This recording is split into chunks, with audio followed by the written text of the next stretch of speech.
Mr. Chairman, ladies and gentlemen, I need not pause to say how very delighted I am to be here tonight, and how very delighted I am to see you expressing your concern about the issues that will be discussed tonight by turning out in such large numbers. I also want to say that I consider it a great honor to share this program with Dr. Bennett, Dr. Comminger, and Rabbi Heschel, some of the distinguished leaders and personalities of our nation. And of course, it's always good to come back to Riverside Church. Over the last 8 years, I have had the privilege of preaching here almost every year in that period. It is always a rich and rewarding experience to come to this great church and this great pulpit. I come to this magnificent house of worship tonight because my conscience leaves me no other choice. I join you in this meeting because I am in deepest agreement with the aims and work of the organization which has brought us together, clergy and laymen concerned about Vietnam. The recent statements of your executive committee are the sentiments of my own heart, and I found myself in full accord when I read its opening lines. A time comes when silence is betrayal. That time has come for us in relation to Vietnam. The truth of these words is beyond doubt, but the mission to which they call us is a most difficult one. Even when pressed by the demands of inner truth, men do not easily assume the task of opposing their government's policy, especially in time of war. Nor does the human spirit move without great difficulty against all the apathy of conformist thought within one's own bosom and in the surrounding world. Moreover, when the issues at hand seem as perplexing as they often do, in the case of this dreadful conflict, we are always on the verge of being mesmerized by uncertainty. But we must move on. Some of us who have already begun to break the silence of the night have found that the calling to speak is often a vocation of agony. But we must speak. We must speak with all the humility that is appropriate to our limited vision. But we must speak. And we must rejoice as well, for surely this is the first time in our nation's history that a significant number of its religious leaders have chosen to move beyond the prophesying of smooth patriotism to the high grounds of a firm dissent based upon the mandates of conscience and the reading of history. Perhaps a new spirit is rising among us. If it is, let us trace its movements and pray that our own inner being may be sensitive to its guidance. For we are deeply in need of a new way beyond the darkness that seems so close around. Over the past 2 years, as I have moved to break the betrayal of my own silences and to speak from the burnings of my own heart, as I have called for radical departures from the destruction of Vietnam, many persons have questioned me about the wisdom of my path. At the heart of their concerns, this query has often loomed large and loud. Why are you speaking about the war, Dr. King? Why are you joining the voices of dissent? Peace and civil rights don't mix, they say. Aren't you hurting the cause of your people, they ask. And when I hear them, though I often understand the source of their concern, I am nevertheless greatly saddened, for such questions mean that the inquirers have not really known me, my commitment or my calling. Indeed, their questions suggest that they do not know the world in which they live. In the light of such tragic misunderstanding, I deem it of signal importance to try to state clearly, and I trust concisely, why I believe that the path from Dexter Avenue Baptist Church, the church in Montgomery, Alabama, where I began my pastorate, leads clearly to this sanctuary tonight. I come to this platform tonight to make a passionate plea to my beloved nation. This speech is not addressed to Hanoi or to the National Liberation Front. It is not addressed to China or to Russia. Nor is it an attempt to overlook the ambiguity of the total situation and the need for a collective solution to the tragedy of Vietnam. Neither is it an attempt to make North Vietnam or the National Liberation Front paragons of virtue, nor to overlook the role they must play in the successful resolution of the problem. While they both may have justifiable reasons to be suspicious of the good faith of the United States, life and history give eloquent testimony to the fact that conflicts are never resolved without trustful give and take on both sides. Tonight, however, I wish not to speak with Hanoi and the National Liberation Front, but rather to my fellow Americans. Since I am a preacher by calling, I suppose it is not surprising that I have 7 major reasons for bringing Vietnam into the field of my moral vision. That is, at the outset, a very obvious and almost facile connection between the war in Vietnam and the struggle I and others have been waging in America. A few years ago, there was a shining moment in that struggle.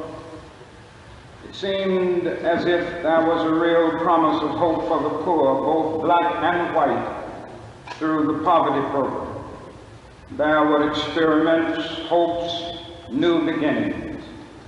Then came the build-up in Vietnam, and I watched this program broken and eviscerated as if it was some idle political plaything of a society gone mad on war. And I knew that America would never invest the necessary funds or energies in rehabilitation of its poor so long as adventures like Vietnam continue to draw men and skills and money like some demonic destructive suction tube. So I was increasingly compelled to see the war as an enemy of the poor and to attack it as such. Perhaps a more tragic recognition of reality took place, and it became clear to me that the war was doing far more than devastating the hopes of the poor at home. It was sending their sons and their brothers and their husbands to fight and to die in extraordinarily high proportions relative to the rest of the population. We were taking the black young men who had been crippled by our society and sending them 8,000 miles to guarantee liberties in Southeast Asia, which they had not found in Southwest Georgia and East Holland. So we have been repeatedly faced with the cruel irony of watching Negro and white boys on TV screens as they kill and die together for a nation that has been unable to seat them together in the same schools. So we watch them in brutal solidarity, burning the huts of a poor village, but we realize that they would hardly live on the same block in Chicago. I could not be silent in the face of such cruel manipulation of the poor. My third reason moves to an even deeper level of awareness, for it grows out of my experience in the ghettos of the North over the last 3 years, especially the last 3 summers.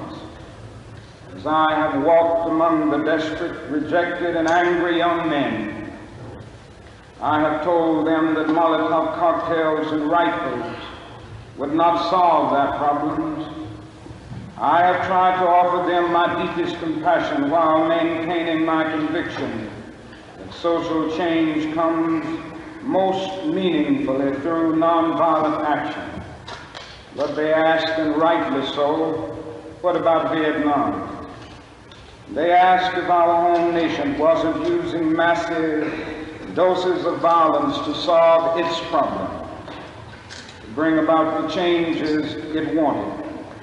Their questions hit home, and I knew that I could never again raise my voice against the violence of the oppressed in the ghettos without having first spoken clearly to the greatest purveyor of violence in the world today, my own government.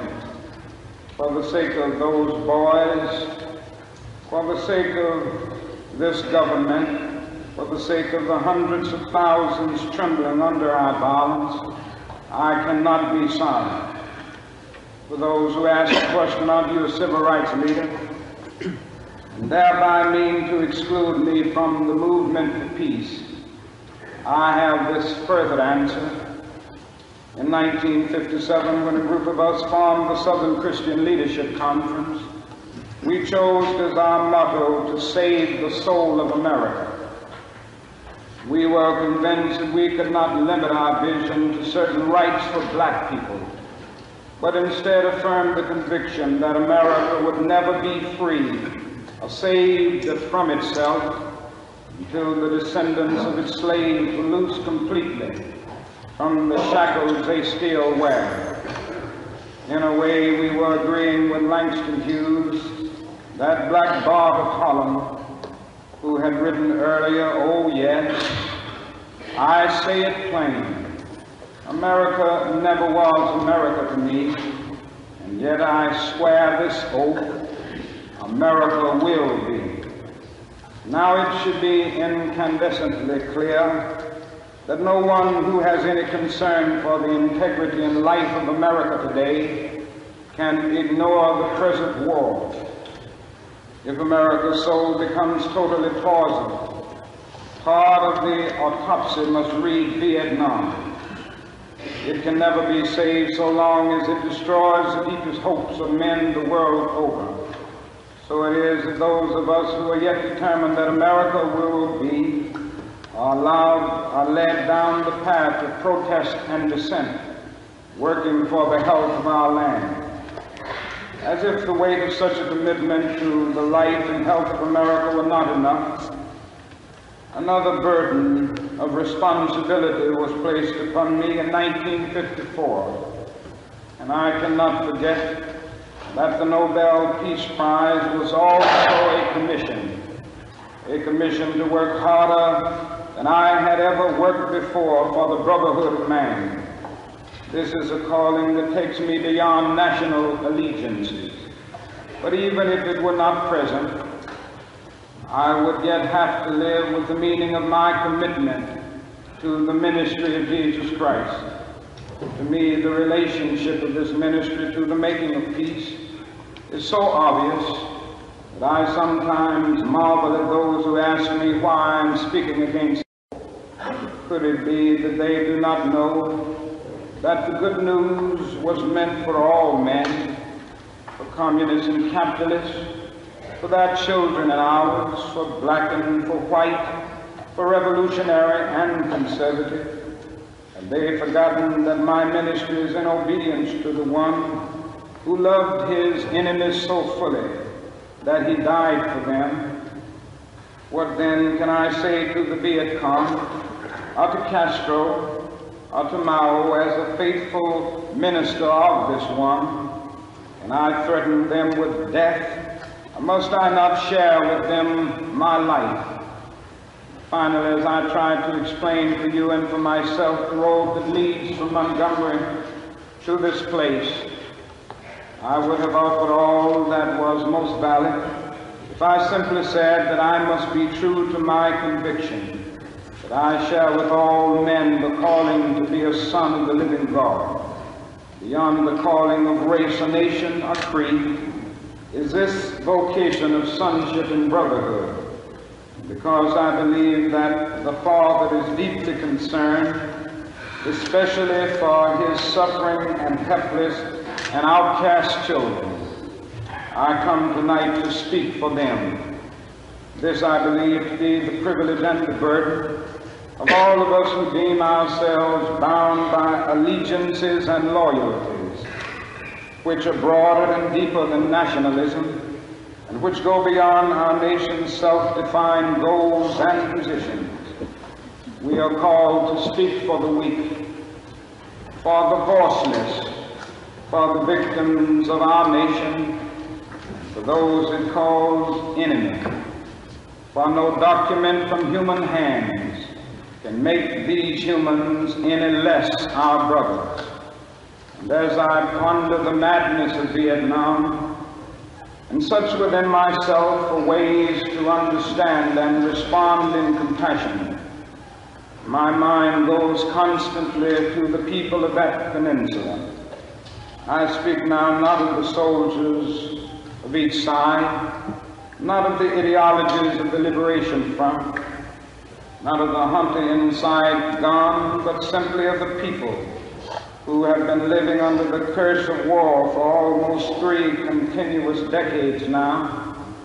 I think of them too, because it is clear to me that there will be no meaningful solution there until some attempt is made to know them and hear their broken cries.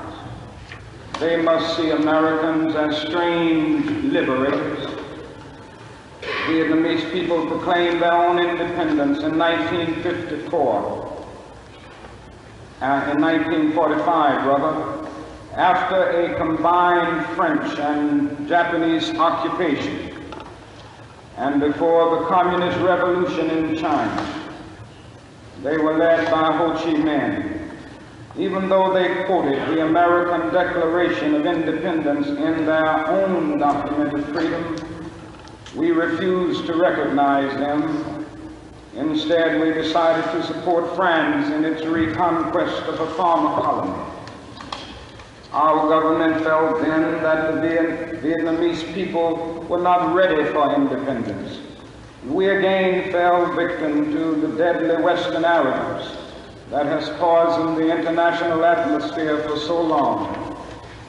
With that tragic decision, we rejected a revolutionary government seeking self-determination, and a government that had been established not by China, for whom the Vietnamese have no great love, but by clearly indigenous forces that included some communists.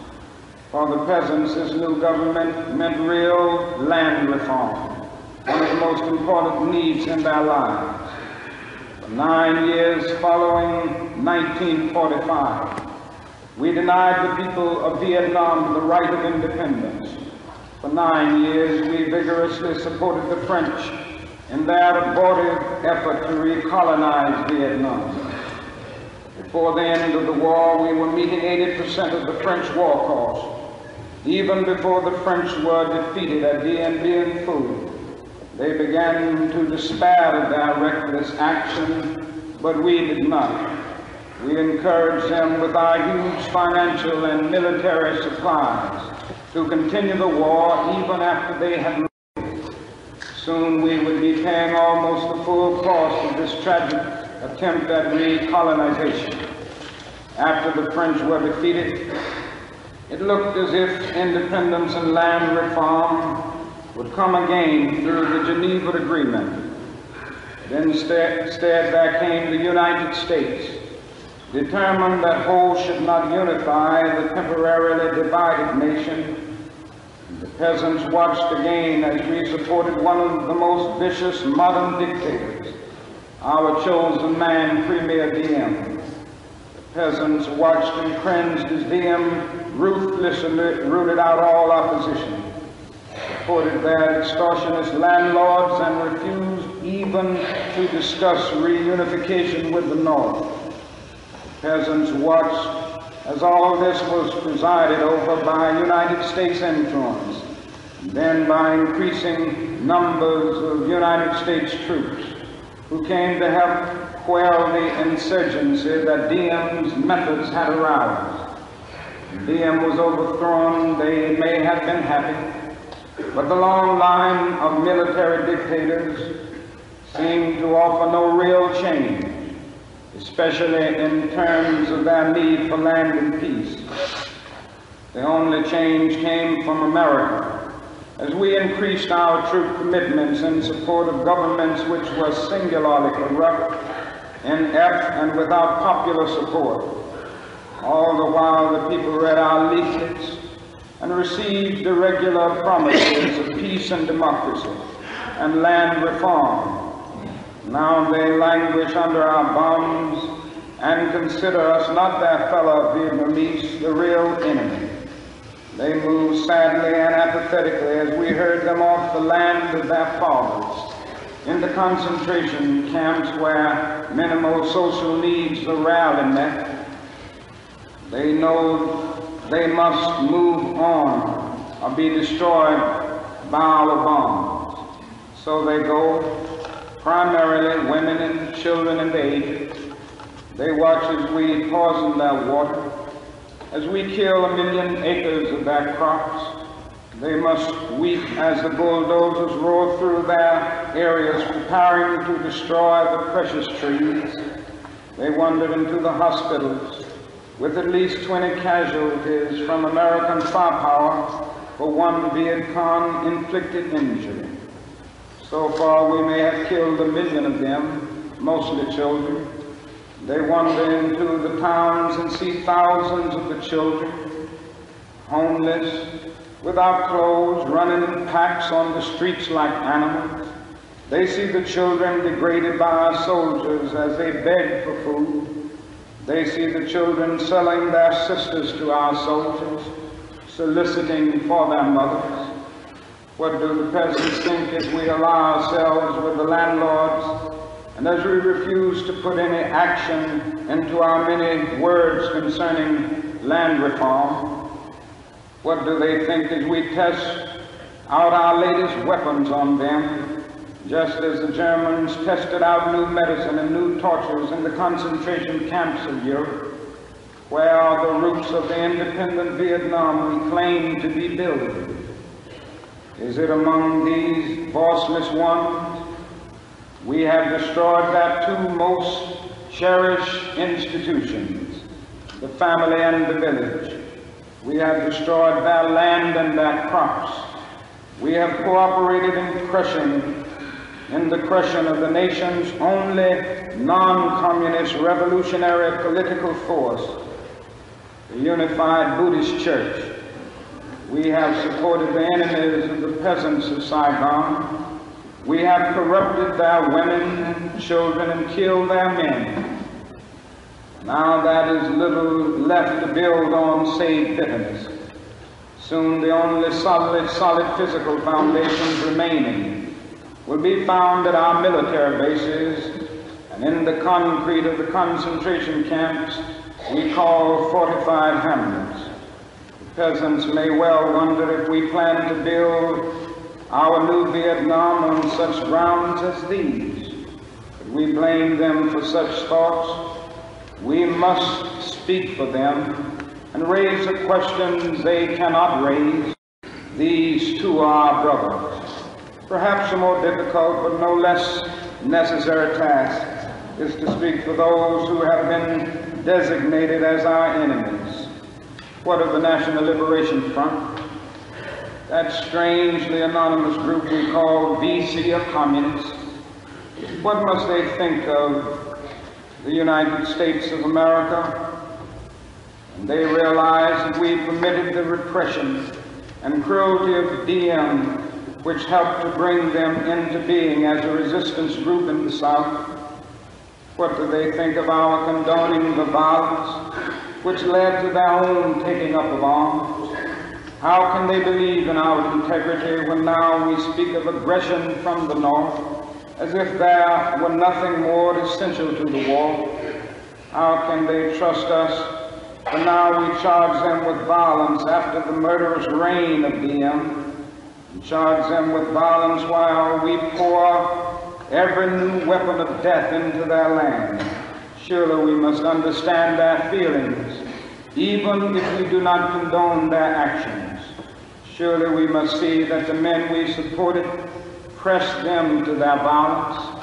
Surely we must see that our own computerized plans of destruction simply dwarf their greatest acts.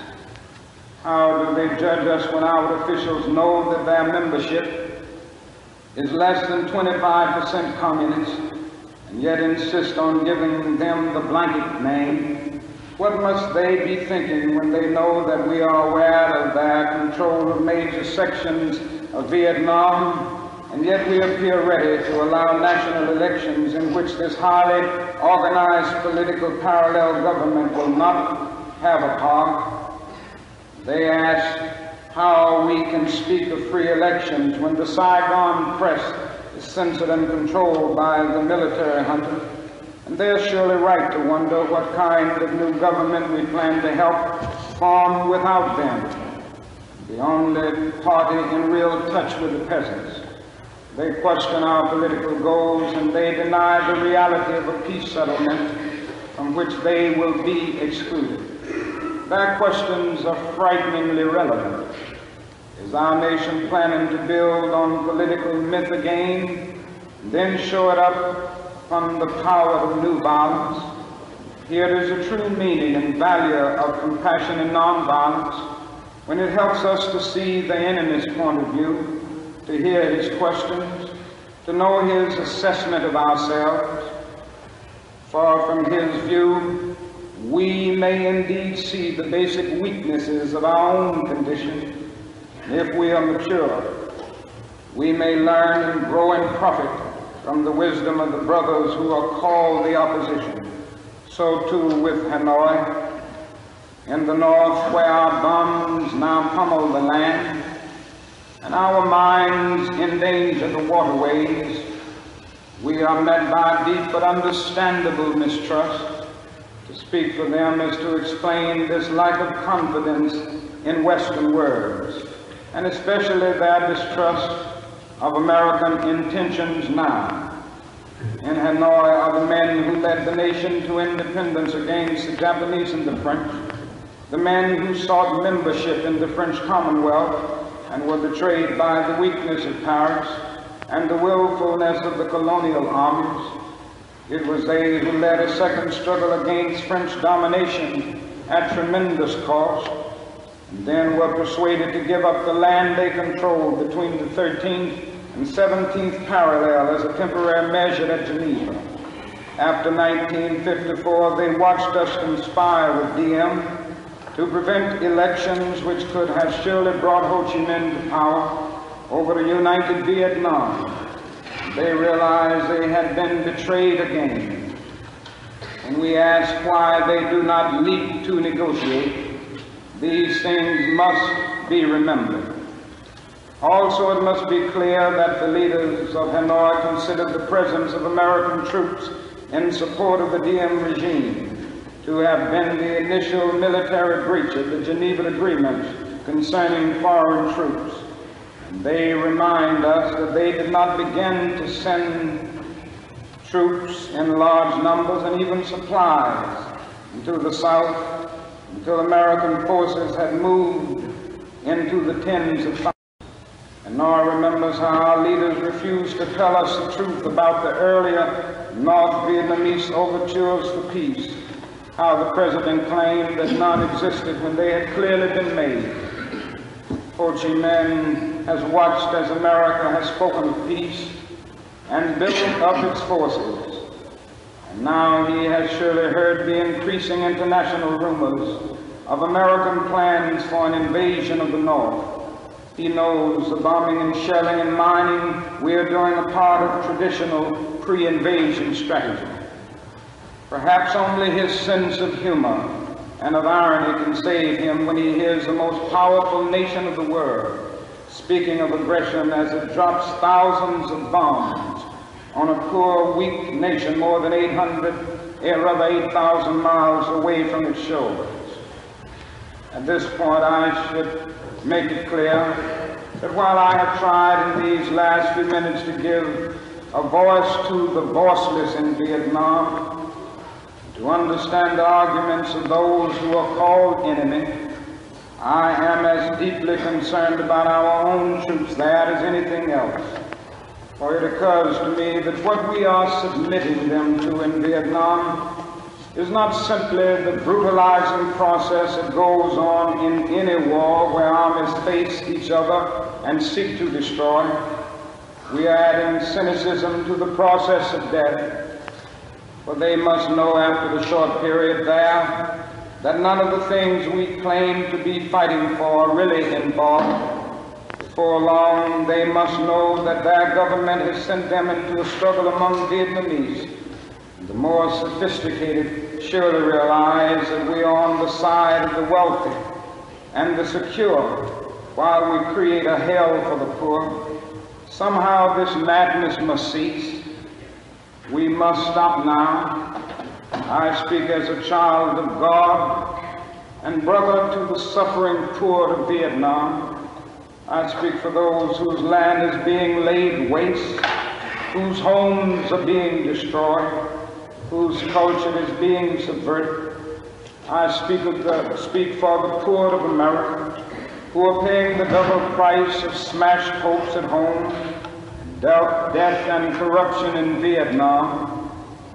I speak as a citizen of the world, for the world as it stands aghast at the path we have taken. I speak as one who loves America, to the leaders of our own nation. The great initiative in this war is ours.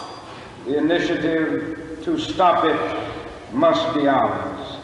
This is the message of the great Buddhist leaders of Vietnam. Recently, one of them wrote these words, and I quote, "Each day the war goes on, the hatred increases in the heart of the Vietnamese, and in the hearts of those of humanitarian instinct. The Americans are forcing even their friends into becoming their enemies. It is curious that the Americans, who calculate so carefully on the possibilities of military victory, do not realize that in the process they are incurring deep psychological and political defeat. The image of America will never again be the image of revolution, freedom, and democracy, but the image of violence and militarism," unquote. We continue, there will be no doubt in my mind and in the mind of the world that we have no honorable intentions in Vietnam. We do not stop our war against the people of Vietnam immediately. The world will be left with no other alternative than to see this as some horrible, clumsy, and deadly game we have decided to play. The world now demands a maturity of America that we may not be able to achieve. It demands that we admit that we have been wrong from the beginning of our adventure in Vietnam, that we have been detrimental to the life of the Vietnamese people. The situation is one in which we must be ready to turn sharply from our present ways in order to atone for our sins and errors in Vietnam. We should take the initiative in bringing a halt to this tragic war. I would like to suggest 5 concrete things that our government should do to begin the long and difficult process of extricating ourselves from this nightmarish conflict. Number one, end all bombing in North and South Vietnam. Number two, declare a unilateral ceasefire in the hope that such action will create the atmosphere for negotiation. Three, take immediate steps to prevent other battlegrounds in Southeast Asia by curtailing our military buildup in Thailand and our interference in Laos. Four, realistically accept the fact that the National Liberation Front has substantial support in South Vietnam and must thereby play a role in any meaningful negotiations and any future Vietnam government. Five, set a date that we will remove all foreign troops from Vietnam in accordance with the 1954 Geneva Agreement. Part of our ongoing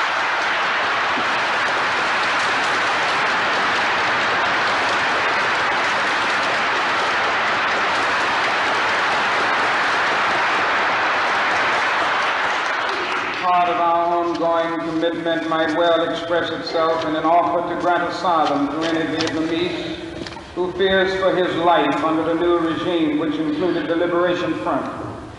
Then we must make what reparations we can for the damage we have done. We must provide the medical aid that is badly needed, making it available in this country if necessary. Meanwhile,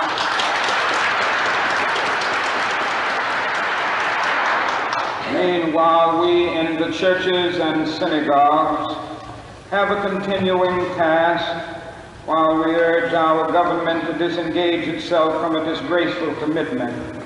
We must continue to raise our voices and our lives if our nation persists in its perverse ways in Vietnam.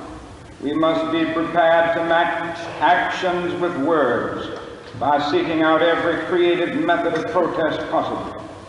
As we counsel young men concerning military service, we must clarify for them our nation's role in Vietnam and challenge them with the alternative of conscientious objection.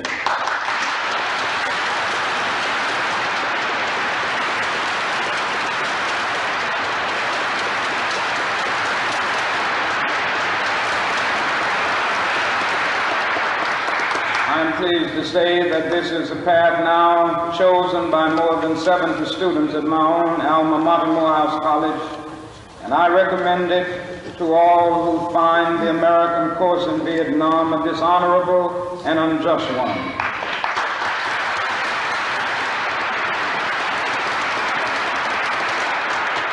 Moreover, I would encourage all ministers of draft age to give up their ministerial exemptions and seek status as conscientious objectors.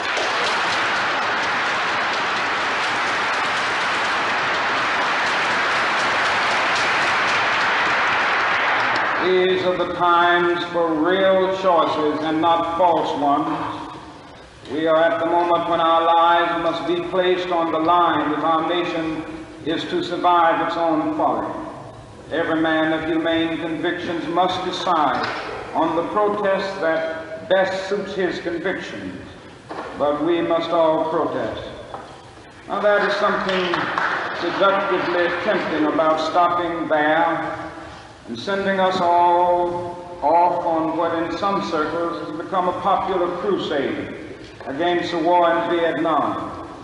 I say we must enter that struggle, but I wish to go on now to say something even more disturbing. The war in Vietnam is but a symptom of a far deeper malady within the American spirit. And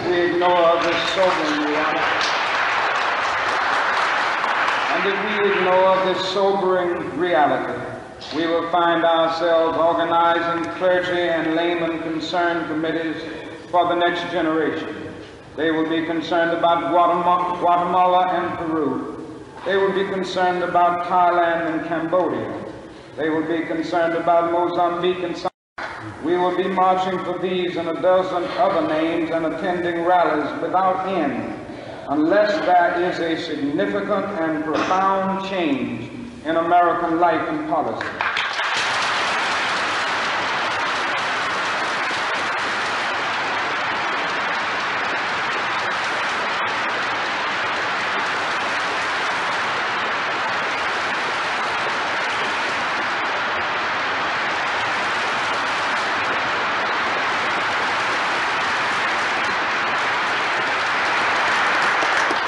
such thoughts take us beyond Vietnam, but not beyond our calling as sons of the living God.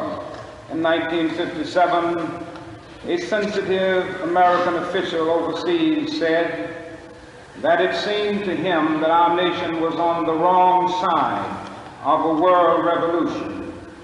During the past 10 years, we have seen emerge a pattern of suppression, which has now justified the presence of U.S. military advisors in Venezuela. This need to maintain social stability for our investments accounts for the counter-revolutionary action of American forces in Guatemala. It tells why American helicopters are being used against guerrillas in Cambodia, and why American napalm and Green Beret forces have already been active against rebels in Peru. It is with such activity in mind that the words of the late John F. Kennedy come back to haunt us. 5 years ago, he said, "Those who make peaceful revolution impossible will make violent revolution inevitable."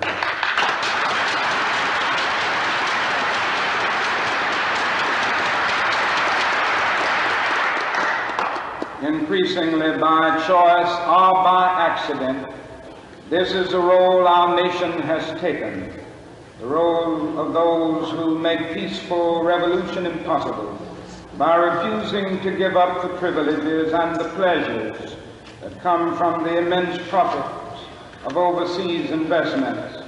I am convinced that if we are to get on the right side of the world revolution, we as a nation must undergo a radical revolution of values.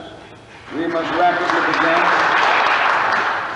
rapidly begin the shift from a thing-oriented society to a person-oriented society, when machines and computers, profit motives and property rights are considered more important than people. The giant triplets of racism, extreme materialism, and militarism are incapable of being conquered. A true revolution of values will soon cause us to question the fairness and justice of many of our past and present policies. On the one hand, we are called to play the Good Samaritan on life's roadside. That will be only an initial act. One day we must come to see that the whole Jericho road must be transformed, so that men and women will not be constantly beaten and robbed as they make their journey on life's highway. True compassion is more than flinging a coin to a beggar. It comes to see that an edifice which produces beggars needs restructuring.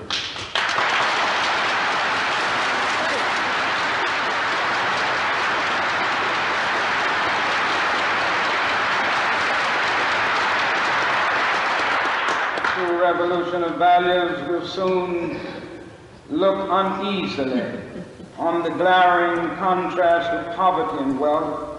With righteous indignation, it will look across the seas and see individual capitalists of the West investing huge sums of money in Asia, Africa, and South America, only to take the profits out, no concern for the social betterment of the countries, and say this is not just. It will look at our alliance with the landed gentry of South America and say this is not just.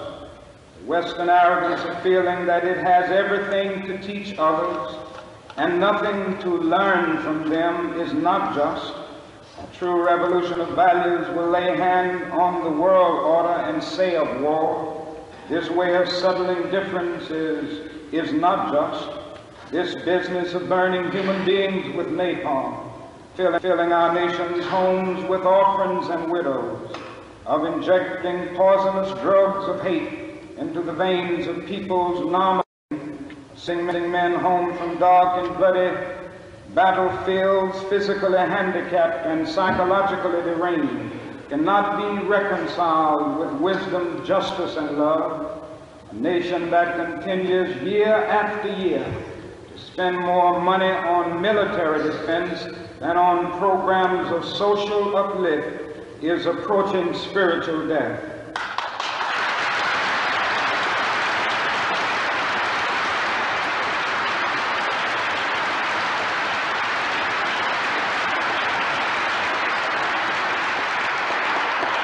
America, the richest and most powerful nation in the world, can well lead the way in this revolution of values.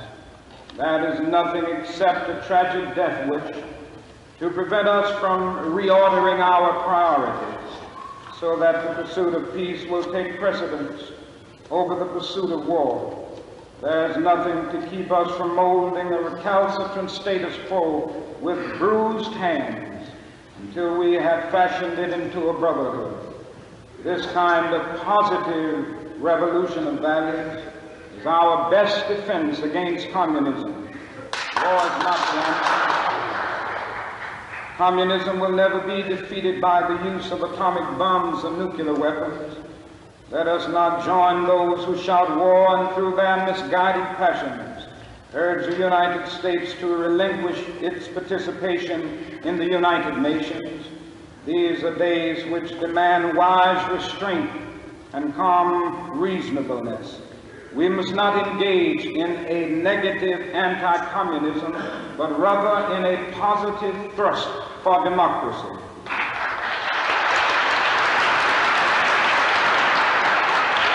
Realizing that our greatest defense against communism is to take offensive action in behalf of justice. We must, with positive action, seek to remove those conditions of poverty, insecurity, and injustice which are the fertile soil in which the seed of communism grows and develops. These are revolutionary times. All over the globe, men are revolting against old systems of exploitation and oppression. And out of the wombs of a frail world, new systems of justice and equality are being born. Shirtless and barefoot people of the land are rising up as never before. People who sat in darkness have seen a great light. We in the West must support these revolutions. It is a sad fact that because of comfort, complacency, a morbid fear of communism, and our proneness to adjust to injustice, the Western nations that initiated so much of the revolutionary spirit of the modern world have now become the arch anti-revolutionaries. This has driven many to feel that only Marxism has a revolutionary spirit. Therefore, communism is a judgment against our failure to make democracy real and follow through on the revolutions that we initiate. Our only hope today lies in our ability to recapture the revolutionary spirit and go out into a sometimes hostile world, declaring eternal hostility to poverty, racism, and militarism. This powerful commitment, we shall boldly challenge the status quo and unjust mores, and thereby speed the day when every valley shall be exalted and every mountain and hill shall be made low. Yes. Crooked shall be made straight, and the rough places plain. Genuine revolution of values means, in the final analysis, that our loyalties must become ecumenical rather than sectional. Every nation must now develop an overriding loyalty to mankind as a whole in order to preserve the best in their individual societies. This call for a worldwide fellowship that lifts neighborly concern beyond one's tribe, race, class, and nation is in reality a call for an all-embracing and unconditional love for all mankind. This oft misunderstood, this oft misinterpreted concept, so readily dismissed by the Nietzsches of the world as a weak and cowardly, has now become an absolute necessity for the survival of man. When I speak of love, I'm not speaking of some sentimental and weak response. I'm not speaking of that force which is just emotional bosh. I'm speaking of that force which all of the great religions have seen as the supreme unifying principle of life. Love is somehow the key that unlocks the door which leads to ultimate reality. This Hindu, Muslim, Christian, Jewish, Buddhist belief about ultimate reality beautifully summed up in the first epistle of St. John. Let us love one another. Yes. For love is God. Yes. And every one that loveth is born of God and knoweth God.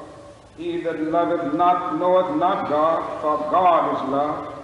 If we love one another, God dwelleth in us, and his love is perfected in us. Let us hope that this spirit will become the order of the day. We can no longer afford to worship the God of hate, bow before the altar of retaliation. The oceans of history are made turbulent by the ever-rising tides of hate. History is cluttered with the records of nations and individuals that pursued this self-defeating path of hate. As Arnold Toynbee says, love is the ultimate force that makes for the saving choice of life and good against the damning choice of death and evil. Therefore, the first hope in our inventory must be the hope that love is going to have the last word, unquote. We are now faced with the fact, my friends, that tomorrow is today. We are confronted with the fierce urgency of now. In this unfolding conundrum of life and history, there is such a thing as being too late. Procrastination is still the thief of time. Life often leaves us standing bare, naked, and dejected with a lost opportunity. The tide in the affairs of men does not remain at flood, it ebbs. We may cry out desperately for time to pause in her passage, but time is adamant to every plea and rushes on. Over the bleached bones and jumbled residues of numerous civilizations are written the pathetic words, too late. That is an invisible book of life that faithfully records our vigilance or our neglect. Omar Khayyam is right to moving finger rights and having writ moves on. We still have a choice today: non-violent coexistence, a violent co-annihilation. We must move past indecision to action. We must find new ways to speak for peace in Vietnam and justice throughout the developing world, a world that borders on our doors. If we do not act, we shall surely be dragged down the long, dark, and shameful corridors of time, reserved for those who possess power without compassion, might without morality, and strength without sight. Now let us begin. Now let us rededicate ourselves to the long and bitter but beautiful struggle for a new world. This is the calling of the sons of God, and our brothers wait eagerly for our response. Shall we say the odds are too great? Shall we tell them the struggle is too hard? Will our message be that the forces of American life militate against our rival as poor men, and we send our deepest regrets? Will there be another message of longing, of hope, of solidarity with their yearnings, of commitment to their cause, whatever the cost? The choice is ours. And though we might prefer it otherwise, we must choose in this crucial moment of human history. As that noble bard of yesterday, James Russell Lowell, eloquently stated, once to every man and nation comes a moment to decide, in the strife of truth and falsehood, for the good or evil side. Some great cause, God's new Messiah, offering each the gloom of light, and the choice goes by forever twixt that darkness. Though the cause of evil prosper, yet his truth alone is strong. Though her portion be the scaffold, and upon the throne be wrong, yet that scaffold sways the future. Behind the dim unknown standeth God within the shadow, keeping watch above his own. And if we will only make the right choice, we will be able to transform this pending cosmic elegy into a creative psalm of peace. We will make the right choice We will be able to transform the jangling discords of our world into a beautiful symphony of brotherhood. If we will but make the right choice, we will be able to speed up the day all over America and all over the world when justice will roll down like waters and righteousness like a mighty stream.